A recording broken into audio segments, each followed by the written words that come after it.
just need to buy a bigger mirror and get in front of it every day or what it is. But Yeah. my time is ticking. I need to figure this out sooner rather than later because I think I'm peaking right now. All right. I think I might keep what you just said as the intro. All right. Are Well, you I mean, ready for this? I've had people say that to me a few times, like, not to sound overly vain or anything, but like, T, like, if you took more selfies, like, you'd have so many more followers. Like, if you had more mirror pics and stuff on your page, but I'm trying my hardest not to be a sellout, Yeah, and it's fucking hard. yeah. You're, There's only so many times you can have people ask you if you're a Nike model yet yeah, before it really just starts getting to you and you think of alternate ways to get it done and get yeah, yourself out there. yeah, for So, sure. all All right. I got to save this for the conversation. All right. right. You ready? All right. Welcome back to Lionheart Radio. I'm your host, Rick Alexander, founder of Lou Aviv, based in San Diego, California. And today I'm here with Tara Nicole, the founder of Thrive Fit and a Sacramento-based personal trainer. Thanks for being with me. Thanks for having me. Yeah, no problem. So today, this is going to be our very first interview that Lionheart Radio has done over the computer. So we're going to try real hard not to screw this up and hope that chemistry stays good enough for the listeners. All right. So you graduated college a few years ago, 2 years ago, or 1 year ago? Yep, 2015. Okay. But you started personal training while you were in school? Yeah, 20. So it was my going into my junior year that summer. Okay. So what I want to do today is I want to talk about, so we did an episode a few episodes back, like one of the very first ones we did was the state of the fitness industry. And we talked about, and we talked about like how, well, essentially to be a thought leader in the fitness industry today, to be successful, the business models have shifted and it's a lot more, like we were talking about before the show, it's a lot more based on like the amount of likes you get in a selfie, right? Mm-hmm. Than it is necessarily what you know. Knowledge and quality of, yeah. Yeah. So you, as a coming up personal trainer, I think you have a really good grasp and perspective on what it kind of takes to try to make it. And then at the same time, you've done your own thing, and you've also worked corporate. So for people that are interested in getting involved in the fitness industry, you have a really good perspective. You can kind of tell them the pros and cons to both, if that makes sense. Yeah. So, do you typically train athletes or do you typically train people? Or just, I get your that athletes everyday, are people, but yeah. It's usually the everyday person.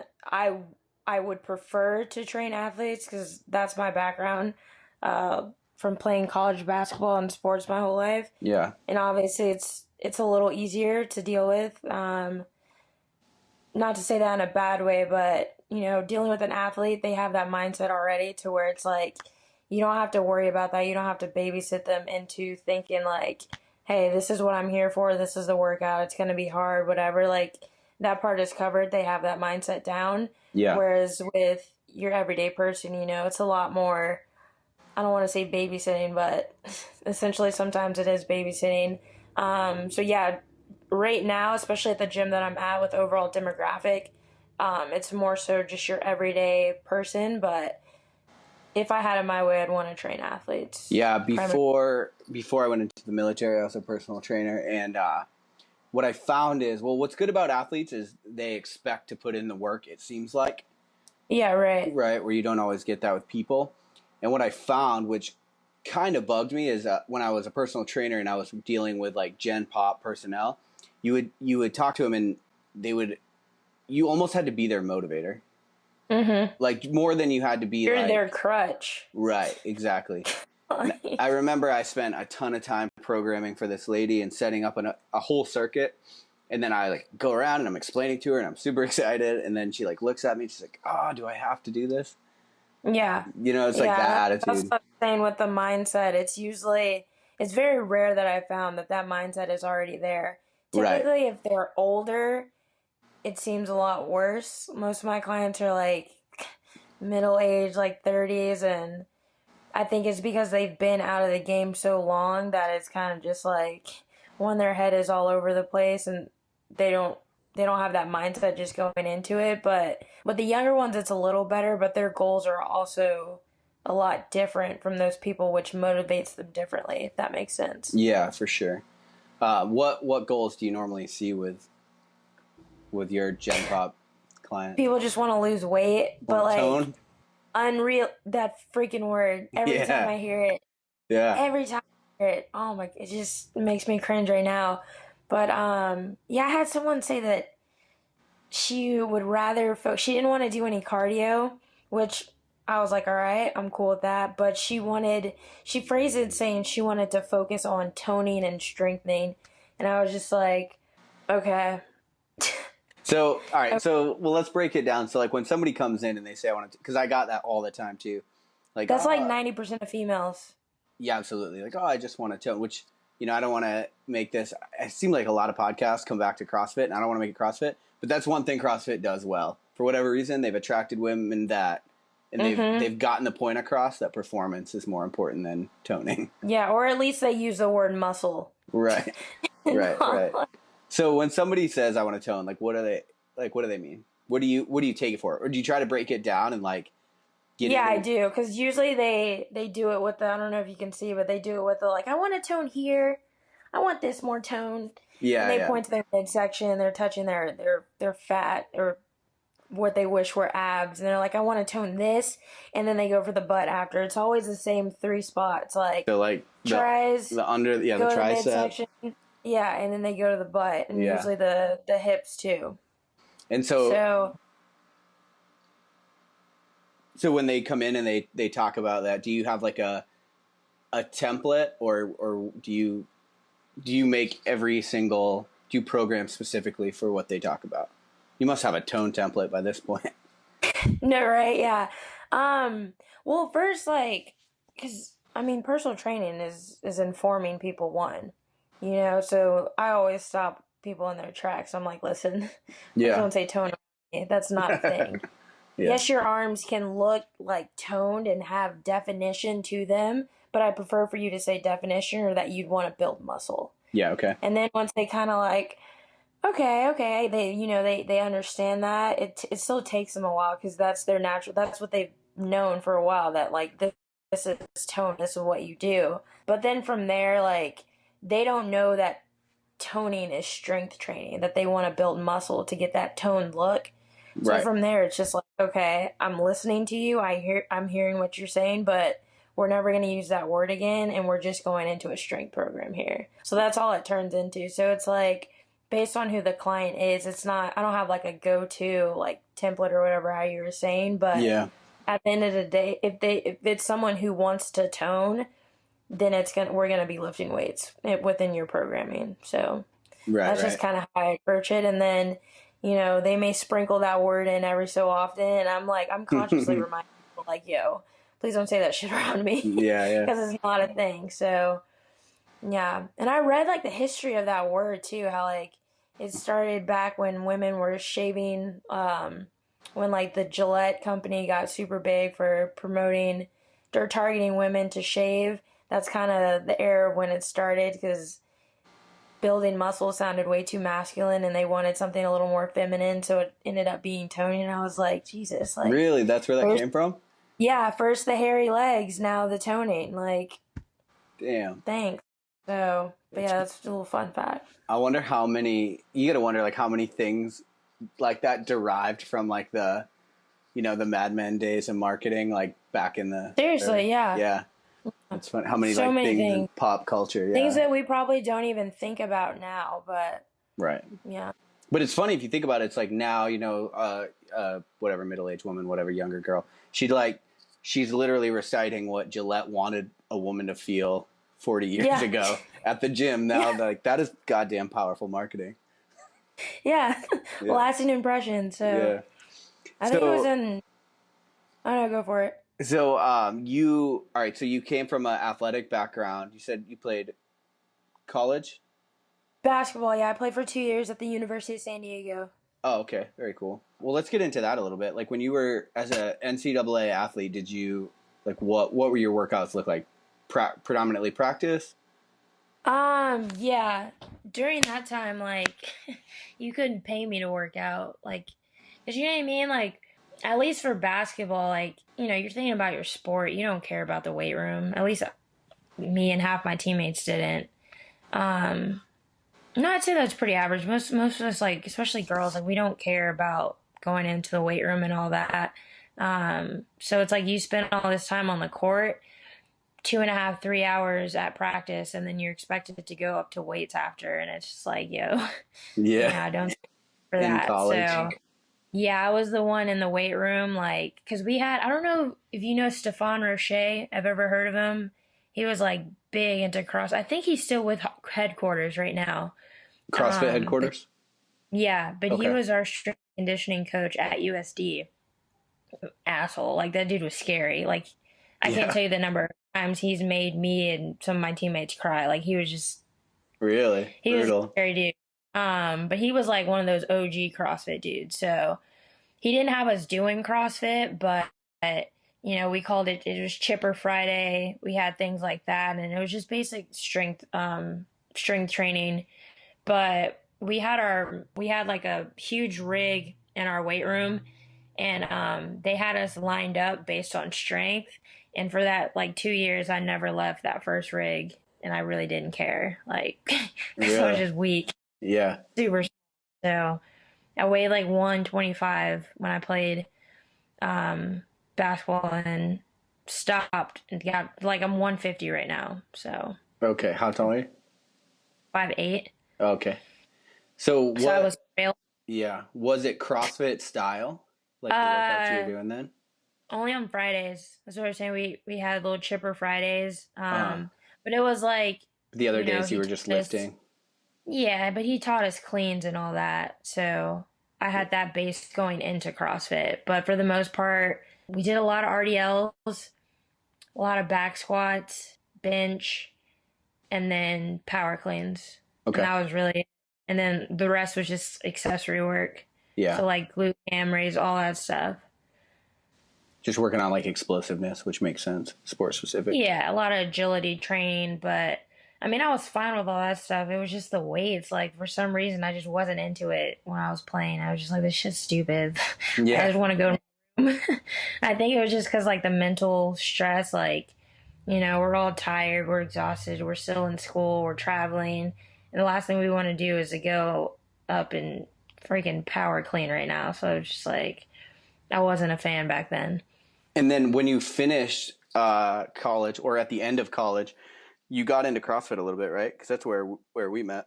Well, I started bodybuilding first 'cause I met Ashley Horner. That's how I worked at Coronado, the community center. Okay. Um, and then Ashley Horner had just moved to Coronado, and I had never like, I had never seen anyone that fucking jacked in my life, like in person. Yeah, she's So yoked. I was just yeah, I was just intrigued by what she looked like. Mm-hmm. And like me, I have no filter. I'm pretty outgoing and fine with talking to people. So I just went up to her and started talking to her. And so Uh-huh. she got me into, like, I mean, she kind of blew me off, but like, and I just got super uh, stalkerish and looked her up on Instagram and Facebook. And then I found her training programs, which are like, I mean, now they've evolved, but back then she only had like 3 training programs and they were all just super basic hypertrophy training programs, which Okay. was like a good base for me because I didn't know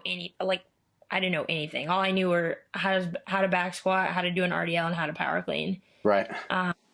So I went from that to like going in the gym, popping in my headphones, and hitting dumbbell curls and on machines, and I did that for like 7, 8 months, and I was like, this is fucking stupid.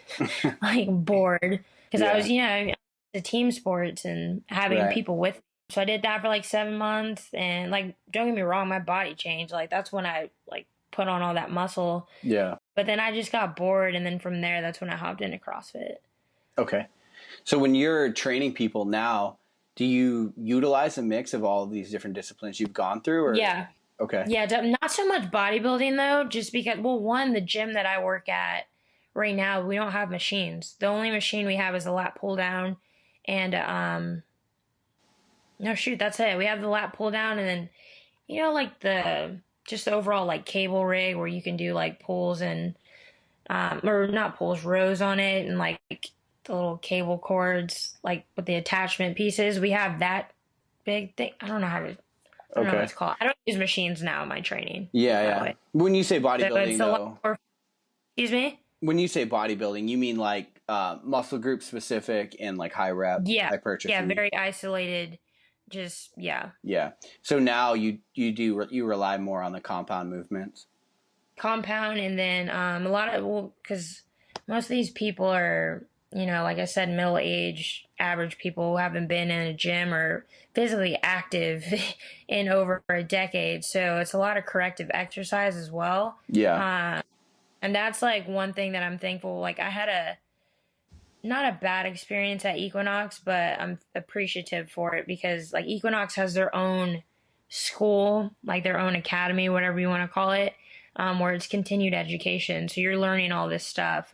For trainers. But yeah, yeah, yeah. So I learned a lot more over how to train the general public working at Equinox just because we had to study all this stuff. Whereas before, I was used to like young sorority girls, freaking 18 to 22 years old, who's like, they don't have hip problems or shoulder instabilities and like that, and they can just generally move. Right. Whereas, like, most people in their 30s, their hips are tight, they're immobile, things like that. So now it's like a mix of I'm definitely a lot more functional than I was before, and then just basics because like strength training is strength training. There's not too much that you can change with that. So then just incorporating different like accessories and mobility tactics, things like that. But definitely not any sort of machine. Like I just don't respect trainers that put you on machines all day and that's their programming for you because it's like you Right. don't need body for that. Yeah. So, because when you started, you were personal training. You started Thrive Fit when you were in college, right? Yeah, I was shit, 19, 20, Okay. 20, I think. Nice. And so you started that, and that was when you were training the sorority girls, as you say, Yeah, but that was more group training. Like at that point, I had only personally trained what I like boot thought was camp personal training, style. like two people prior to that. But then, yeah, the rest of it was just groups. Had them on the football field at USD, running groups of like 10 to 15 girls, just out there having them do random shit. Like looking back on it now, I was like, Yeah. they had girls doing dumb shit. I was like, they liked it. So, I Yeah. mean, Yeah. but it was more so that like, on Instagram you see those like booty building type of shit. Those girls that post stuff like that. It was a lot Yeah. of.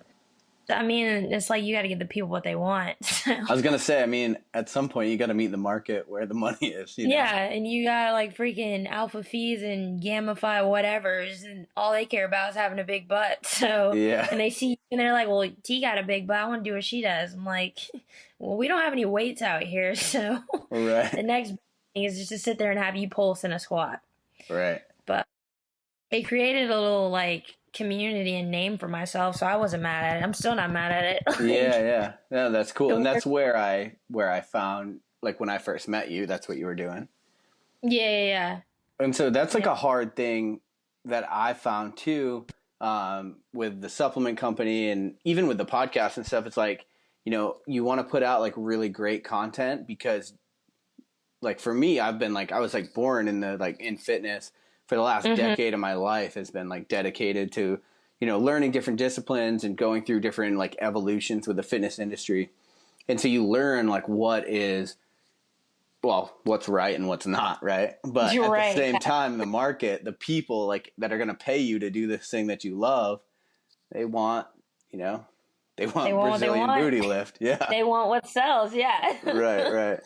So They want how the have you like have how have you navigated what? that? How have you navigated that like process of Honestly, I'm still trying to figure it out because it's super frustrating. Like if we're gonna look at it from social media, anyone who's into fitness who posts about fitness on their social media, like they're lying if they say that their goal with that isn't to get big, to grow a huge following. And like when I first started all this, that was the goal. I was like, yeah, I'm trying to be IG famous right now. Yeah. Well, that's But how you then, monetize. Like that's how you make money.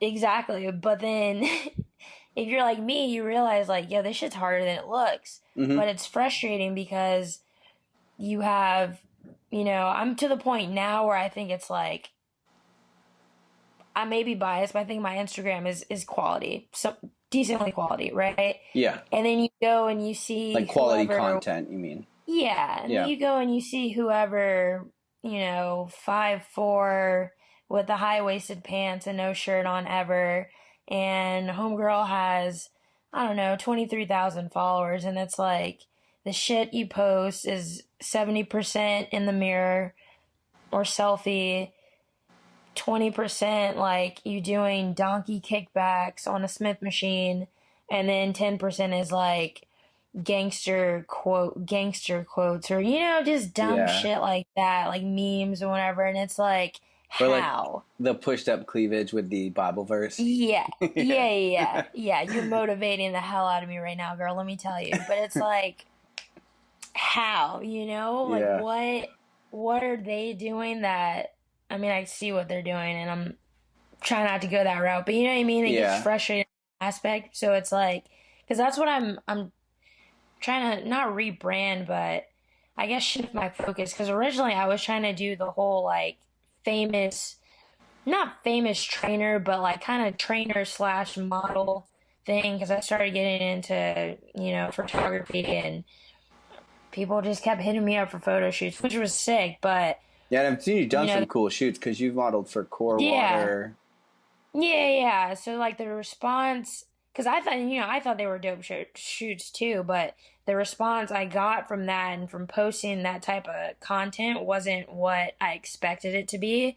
So then it's like that poses another dilemma. Like, all right, it's not working with the post of me being super informative about, this is how you live, this is what you should be working on. It's Mm-hmm. not working when I post like what I think are like dope pictures from professional shoots. So then it's kind of like, all right, well, you know what I mean? Like, what's gonna work for me? Like, how am I gonna get to where I want to be? And then I feel like now I'm at the point where I'm kind of accepting that I'm probably not gonna be IG famous ever. But it's like, No, don't I give feel up. I need, I feel, I feel I need to still like provide quality for the following that I do have. You know what I mean?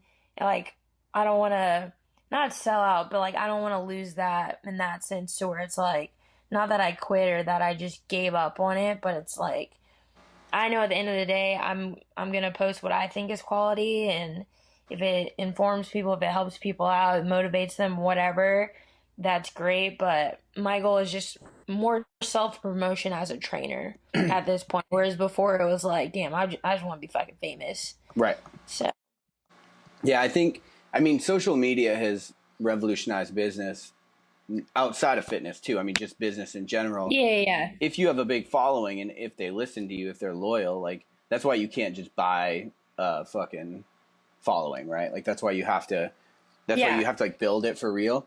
And what people don't ever realize is like you it's a lot harder than it seems to like build a following, and if you try to yeah, do what you think other people are doing, you just look silly as fuck. yeah. It doesn't work for you. Yeah, Yeah, like if if you're that guy with like hashtag follow for follow and shit like that, like you just look silly as fuck, so it doesn't work at all. You know what I mean? So that's the kind of what I I feel came to because building a business, you just realize like, okay, you're not going to get around social media. You have to have it now. that. It's where the Yeah. relevant conversation is taking place. So you have to be there. But at the same time, like, for me, I was like, well, I can't sell my soul. Like, I look dumb trying to do this. So, you know Exactly. what I mean? You got to That's how like, I feel about myself. Like, come on now. Like, people that have followed me, what is that gonna look like if you go on Instagram one day and you see me in front of a mirror, shirtless, just like all up on your screen? yeah, Gonna look foolish. I'm past that point. Like, there's no turning back. Like, I can't do that shit anymore. It's my experimenting phase. Like, I'm over it. yeah, So yeah. I feel the same way too. But then it's like I just got to be content with where I'm doing and where I'm at with the social media game. Right, right.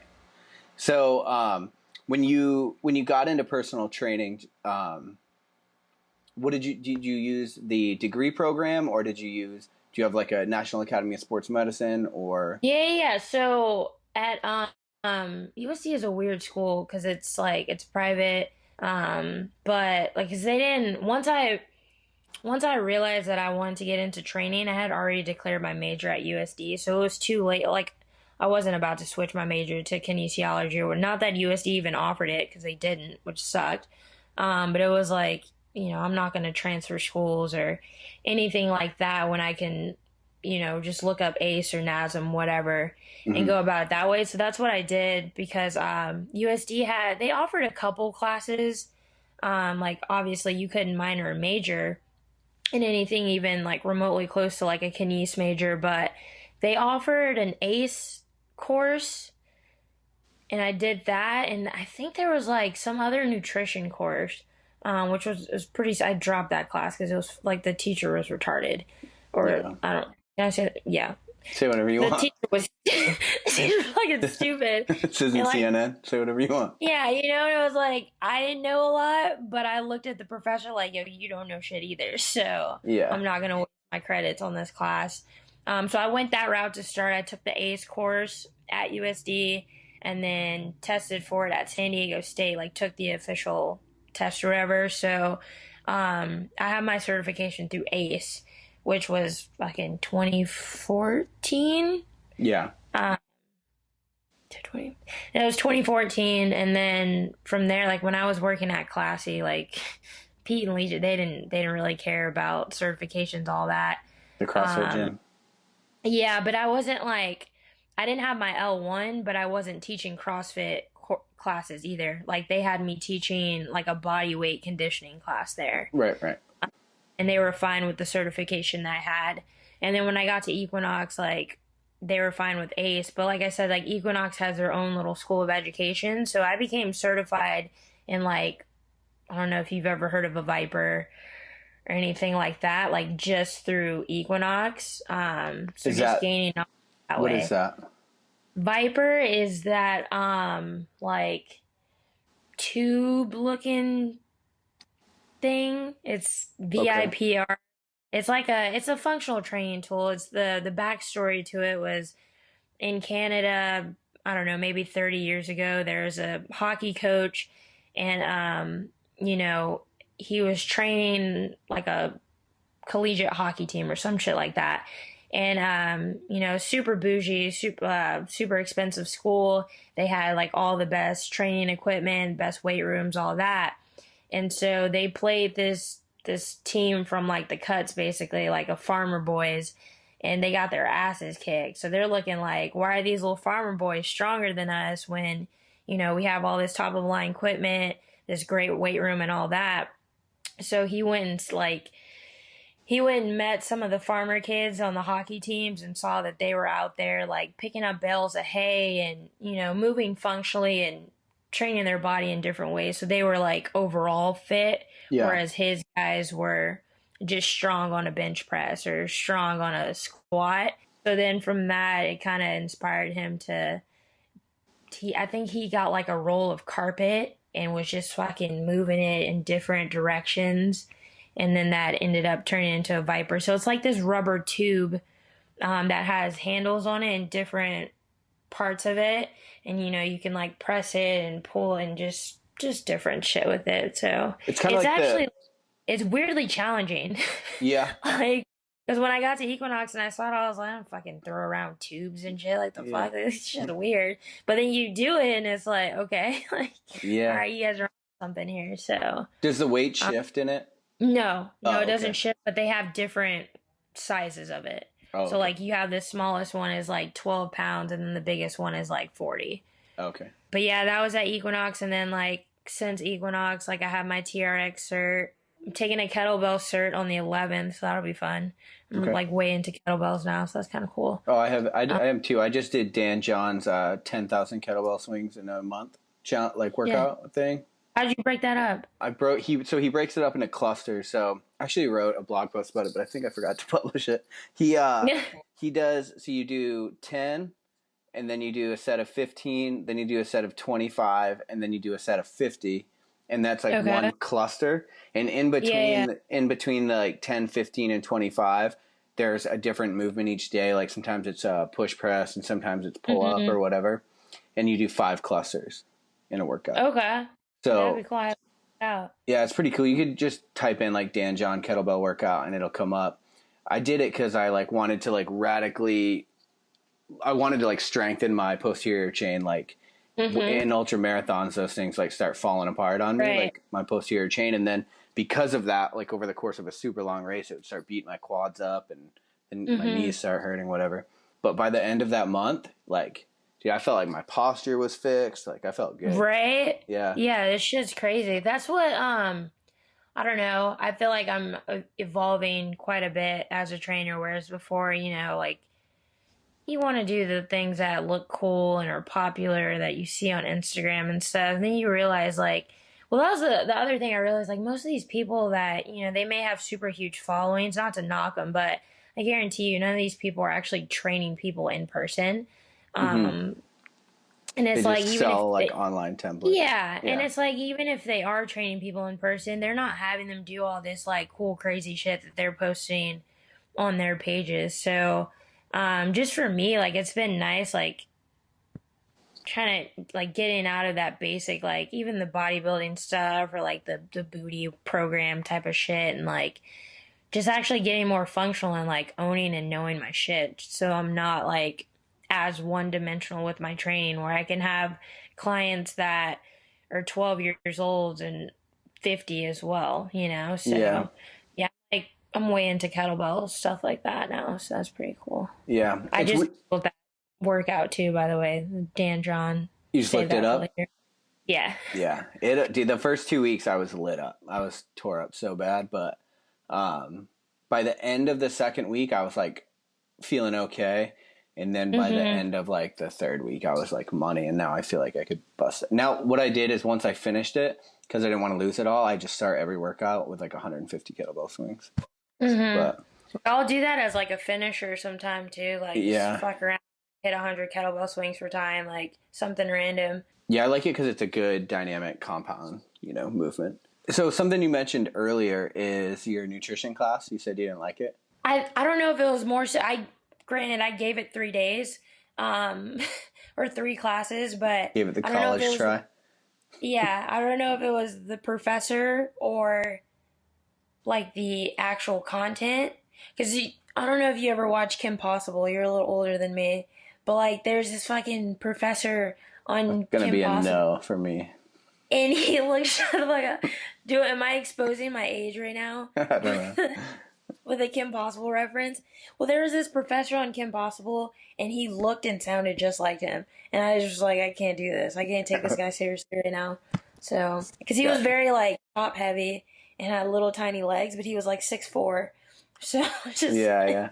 Well, something I would like what jarred my memory is like I was thinking about I was having this conversation with a buddy the other day, but it's weird because you have to like science and like traditional schooling doesn't always catch up with best practice and fit. yeah, I think that the book was from like 99. Right. And it So was probably it's like like, heavy regulated or heavily influenced by the mm-hmm, FDA. Like, mm-hmm, you know what I mean? yeah. Like these just like like parts of our government that influence like nutrition, which should, right? Like It lobbying. was like one of those old school PE books that they gave you in like sixth grade. That was the book we were studying from. So Yeah. I guess it was a mix of the content and the professor. Yeah. So Well, I just couldn't. I'm a big fan of like knowing, especially like when it comes to supplements and stuff. Like I'm a really big fan of obviously like double blind studies, but at the same Mhm. time, like there's a good chance that for whatever reason, like the education just hasn't caught up to like whatever's like the best practice at the time. You know what I mean? Right. Yeah. Like, I mean, I still have friends that are like, I can't have fat, right? Just like, where the fuck did you hear that? BuzzFeed. It kills me. Like I Okay. literally, yeah, it kills me. Like, all right. I saw that video too. I didn't know people actually bought into it, but yeah, it's a thing. Yeah. Like, the freaking I don't know if you saw I posted it on my Facebook page. Oh, it makes me cringe so bad. There was this video BuzzFeed put out like we trained like the Kardashians for a week. No. What is this? That is why I don't like the fitness industry, because I feel like that's what people associate it with, is like the Kardashians and stuff like that. Which is And it's crazy.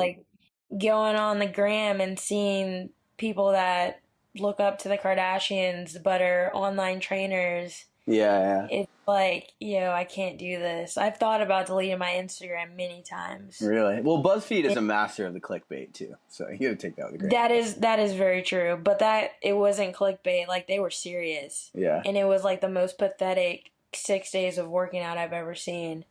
God. Blasphemous, just Oh terrible. man. Let's have a moment of silence for the fitness industry after I'm that. saying, like, Jesus Christ, and then you look at yourself like, this is what I want to be into. Right. This, Yeah, this it's is what true. I went to college for. God. So, all right. So you have the. I don't want to get too derailed on the Kardashians. So you worked for Equinox and the corporate thing, and you've also done your own thing. So people that are looking to go to start personal training and to go into the fitness industry, what do you recommend? Like, why would somebody want one versus the other? I think it's a matter of, like, one, personality, and two, just like knowing your overall, like, your end game here. Because, like, I say personality one just because, I don't know, I'm not like a rebel or anything, but a little bit more on the rebellion side. You know what I mean? Where it's like, I don't buy into shit easily.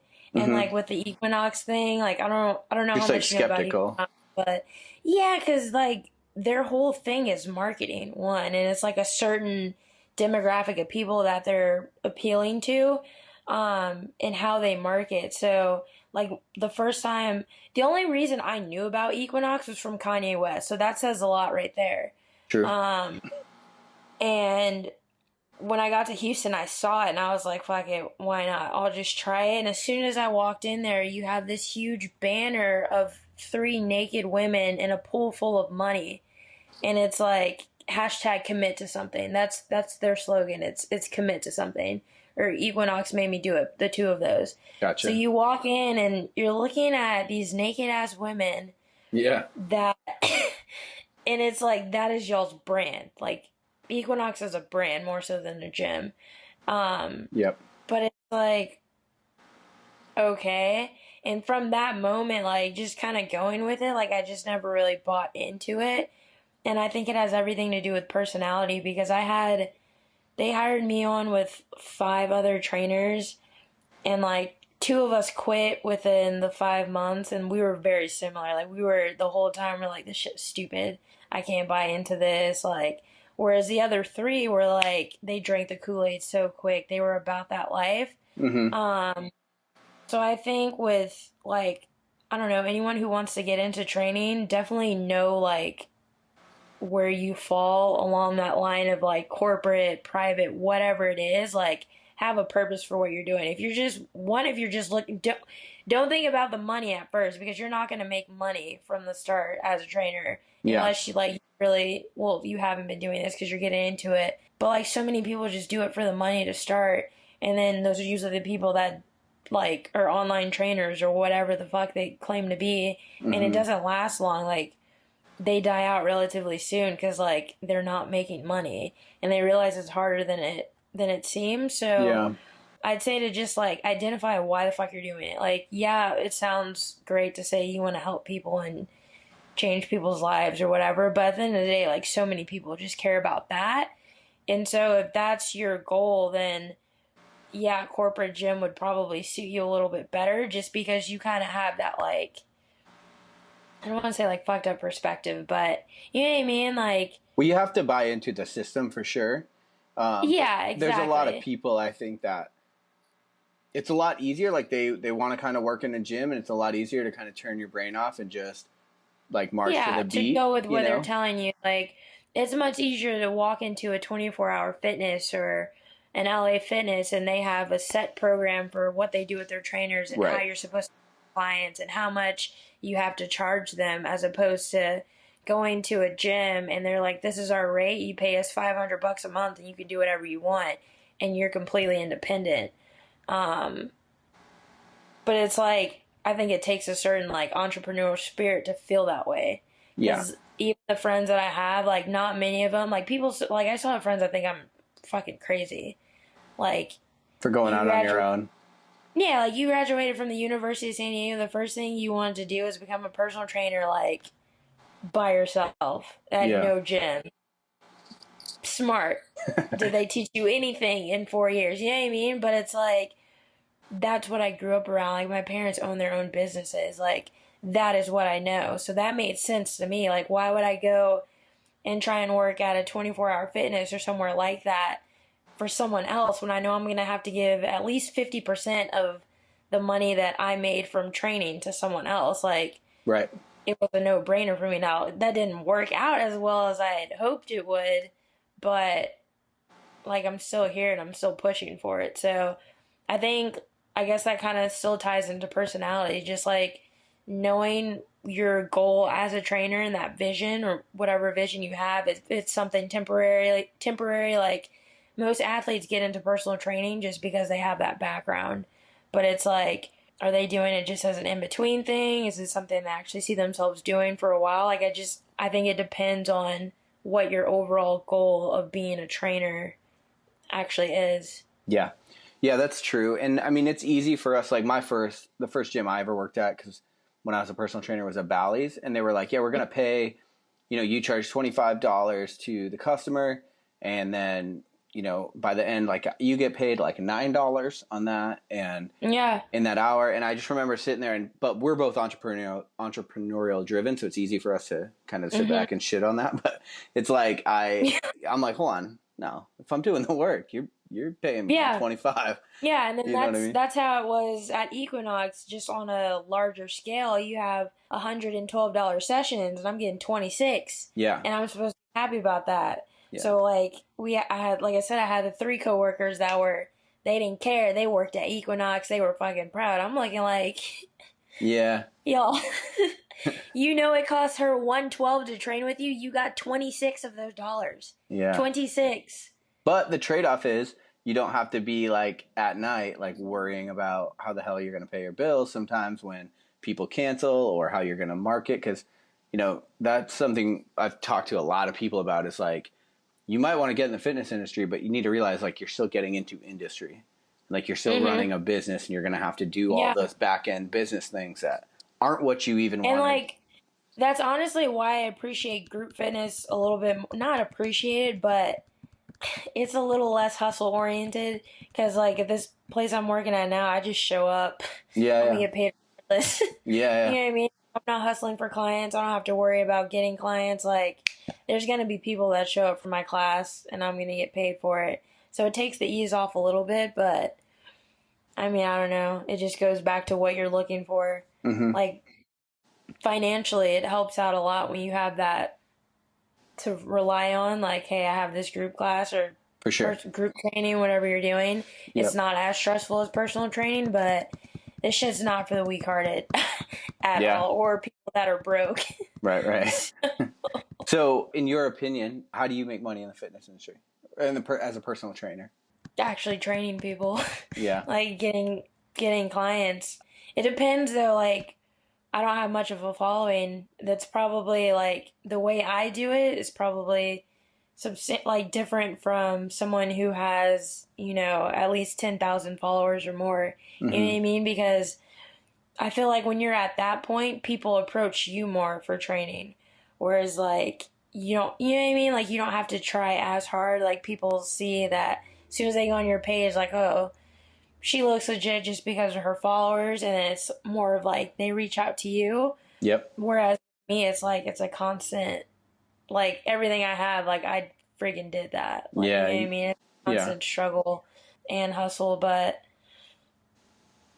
for me, that's the only way to make it right now is just you just got to keep hustling because obviously I'm not at that point to where I'm just book solid because people see the gram or whatever else and they know of me and like just want to train with me. I'm not there yet, Yeah. but I don't know, that's how I see it, is making it and just being clear on how you're going to make it or what you're wanting to do to make it within the industry. Yeah. Like starting out with the end in mind is definitely like Yeah. no matter what the hell you're doing in life. Actually, you're right. Yeah, and something I see you doing a lot, which is good, and what my opinion, the best way to like really establish yourself in the fitness industry is to like really put out quality content that like brings value to people as much as you can, and then Yeah. like establish yourself as a thought leader, and then go Hmm. about it that way. And I see you doing that because I see you putting out like videos, instructional videos, and stuff like that. So hopefully Yeah. more people will like get on that train and less on the selfie train. Yeah, and I mean, I think it's like for me too, I'm kind of struggling because it's like I'm in Sacramento right now, Mm-hmm. but I don't really want to be here. So it's like it's kind of hard to like be somewhere, build a following, knowing that you don't want to stay here for too long. And Yeah. it's like you're going to move again, have to build up that following again. So location plays a big part in it too. That's why I've kind of like, I have my Facebook page. That page was based in San Diego. So majority of the people that follow that page are in San Diego. Yep. And it's like now I'm in Sacramento. So I don't know. I kind of feel like it's somewhat pointless for me to, like, my posts have definitely changed a bit from being here because I can't like market it as like, hey, this is the shit I'm doing. Come check it out on Saturday with me at the workout. Like, I Right. can't do Right. that because I'm not there. So, yeah, that definitely location where you want to build your base plays a big part in it, unless you're just like fucking nationwide because you Right. got so many.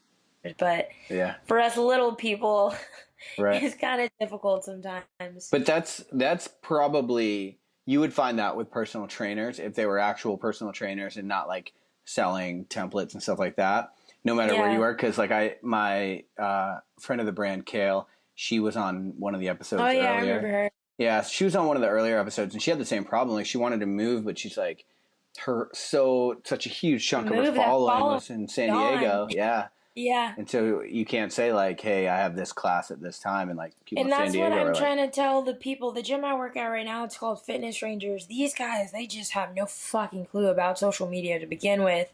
But they're always like, yo, T, drop a post on your Instagram. Like, you always post this stuff, but you don't post about Fitness Rangers.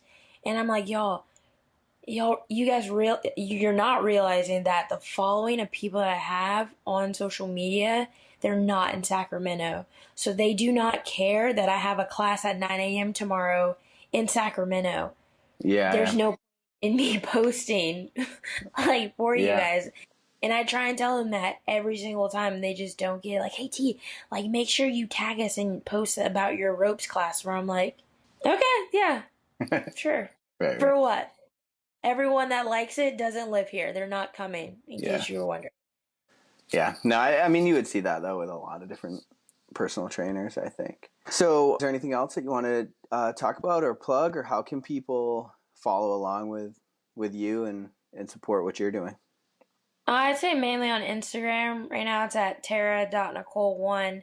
I try and stay active on there, but sometimes I just get busy. Sometimes, like I said, I get down on myself because I think in the back of my mind I still have that pipe dream of being IG famous and Yeah, you may not get as many likes on a dope picture as you were expecting, and then it's just kind of like, what the fuck is the point? Like I'm over this.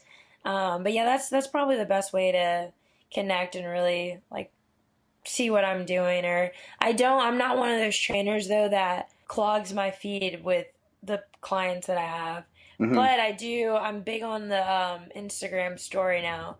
So, like, I don't know if people are curious. Like, I post a lot of my clients and, well, the ones that are cool with being on camera and on my Instagram, I put it on my story. So, it's not on my actual feed. Like, you got the 24 hours to go check it out. But yeah. basically, daily, I'm posting at least one client's workout or part of it. Oh, nice. Um, so, yeah, Yeah. I think that's starting to work a little bit more too. Like, I get more views on the Instagram story than I do if I were to post a video on just like you know what I mean, like just a regular post. I get more views on the story, which I don't know like how accurate it is, if it's just like people skipping through it or if it do you know how that works? I think if they skip through it, but they looked at it, it's gonna show up. It's still, yeah, it counts Yeah, as a view. So yeah. yeah, But people want training tips or whatever else or ideas. Probably peeking out the story is a good way to do that. yeah, for sure. All right, cool. Well, thanks for being on. Thank you. All right, thanks, guys. Bye. Thanks for listening to Lionheart Radio. Subscribe on iTunes and Stitcher Radio. And don't forget to give us a 5-star rating. For all of your supplement needs and for show notes, visit luaviv.com.